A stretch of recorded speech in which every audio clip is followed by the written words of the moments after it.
பிரதமர் துறையின் கூட்டரசு அமைச்சருக்கான அரசியல் செயலாளராக வழக்கறிஞர் சிவமலர் கணபதி நியமிக்கப்பட்டுள்ளார். பிரதமர் இடதுஸ்ரீ அன்வார் இப்ராஹிம் முன்னிலையில் பதவி உறுதிமொழி எடுத்துக் கொண்டார். வழக்கறிஞரும் சமூக செயற்பாட்டாளருமான சிவமலர் கணபதி சுகாதார அமைச்சருக்கும் கூட்டரசு அமைச்சருக்கும் சிறப்பு அதிகாரியாக பணியாற்றியுள்ளார்.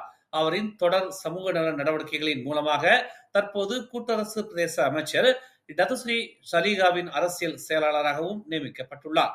வரலாற்றில் அமைச்சரின் அரசியல் செயலாளராக நியமிக்கப்பட்ட முதல் இந்திய பெண் எனும் சாதனையையும் வழக்கறிஞர் சிவமலர் கணபதி நிகழ்த்தியுள்ளார்.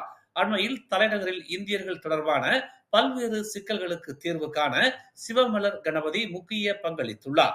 மஸ்ஜித் இந்தியா நில அமிழ்வு, மஸ்ஜித் இந்தியா கோயில் நில விவகாரம், பிரிக் ஃபீல்ட்ஸ் தீபாவளி சந்தைகள் போன்றவை குறிப்பிடத்தக்கது. மேலும் செய்திகளை தெரிந்து கொள்ள தமிழ் மலர் நாளிதழை பாருங்கள். உடனுக்குடன் செய்திகளை தெரிந்து கொள்ள தமிழ் மலர் இணையதளம், தமிழ் மலர் செயலி மற்றும் மலர் டிவி யூடியூப் சேனலை வலம் வாருங்கள். எங்களோடு இணைந்திருக்க மலர் டிவியை பதிவு செய்து கொள்ளுங்கள். உறவுகள் மகிழ்ந்திட விருப்பம் மற்றும் பகிர்வு சேவையை சொடுக்கிடுங்கள்.